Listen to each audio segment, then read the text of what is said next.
बहुत समय पहले प्राचीन फ्राइजिया नामक देश में, जिसे गुलाबों की भूमि कहा जाता था, एक राजा रहता था जिसका नाम मिडास था।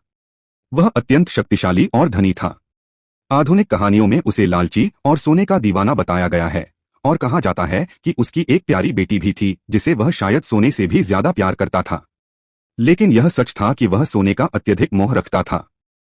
वह अक्सर सूर्यास्त को निहारते हुए सोचता था, काश ये बादल असली सोने के बने होते ताकि मैं इन्हें अपने पास रख सकता।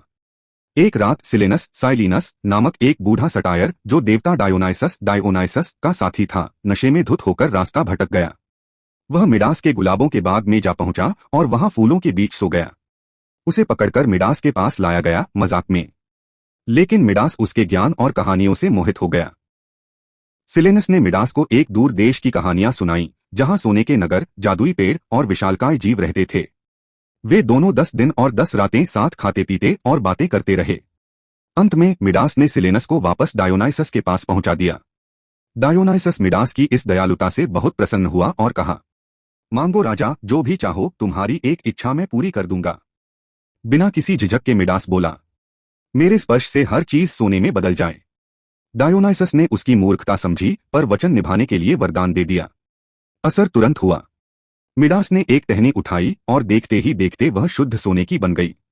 उसने मिट्टी छुई तो उसकी उंगलियों के पास सोने के कण झिलमिलाने लगे। उसने बाग से एक सेब तोड़ा और वह भी सोने का हो गया। यहां तक कि पानी में हाथ डाला तो पानी भी सोने में बदल गया। मिडास अपनी नई शक्ति से बेहद खुश था। वह अपने बाग को बदलने में लग गया, सब कुछ सोने में बदलने लगा। परंतु जब खाने का समय आया, उसकी खुशी भय में बदल गई। जिस रोटी को उसने छुआ वह सोना बन गई। जिस मांस को उठाया वह ठोस सोना हो गया। यहां तक कि शराब भी सोने की बन गई। कुछ कहानियों में बताया गया है कि उसने गलती से अपनी बेटी को भी छू लिया और वह भी सोने की मूर्ति बन गई। मिडास भूखा, प्यासा और निराश होकर डायोनाइसस से दया की भीख मांगने लगा। डायोनाइसस ने कहा, जाओ पैक्टोलस नदी, रिवर पैक्टोलस में स्नान करो और तुम्हारा श्राप उतर जाएगा। मिडास ने वैसा ही किया। जैसे ही उसने स्नान किया, सोने का श्राप नदी में बह गया, और तब से उस नदी की रेत में सोना चमकता है। कुछ समय बाद मिडास ने एक प्रतियोगिता में हिस्सा लिया, जहां अपोलो देवता अपनी वीणा बजा रहे थे और पैन अपने बांसुरी जैसे पाए। पर्वत देवता टीमोलस ने अपोलो को विजेता घोषित किया, पर मिडास ने असहमति जताई और कहा पैन बेहतर था। अपोलो अपमानित हुआ और बोला, तो फिर तुम्हें ऐसे कान मिले जो ऐसे निर्णय के योग्य हों। और तुरंत ही मिडास के सिर से गधे के कान निकल आए। शर्मिंदा होकर मिडास ने अपने कान टोपी से छिपाने की कोशिश की, लेकिन राजमहल के नाई ने यह रहस्य देख लिया। वह इस राज को अपने सीने में नहीं रख पाया। नाई ने जमीन में एक गड्ढा खोदा और उसमें अपना राज फुसफुसाकर कह दिया।